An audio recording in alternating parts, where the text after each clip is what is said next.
Вот я теперь подхожу к ночным клубам. Знаете, такой еще пацановский подход к этому делу. Вот я потихоньку намекаю. Вот если бы ровно в 12 ночи или в 10 там становилась вот так группа ребят, и каждого, кто туда входит, ну, по крайней мере, высказывалось свое мнение. Ты, урод, куда идешь, вы что там делаете? Там происходят страшные вещи. Там порнография, там разврат, там пьянка и что угодно.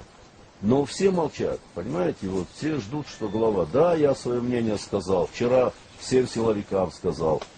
Иногда мне хочется вот переодеться, чтобы меня никто не узнал, и однажды ворваться туда с арматурой, перебить им все, может даже сжечь, и уйти оттуда, как ниндзя. Ну, и вот до этого доходит человек, понимаете?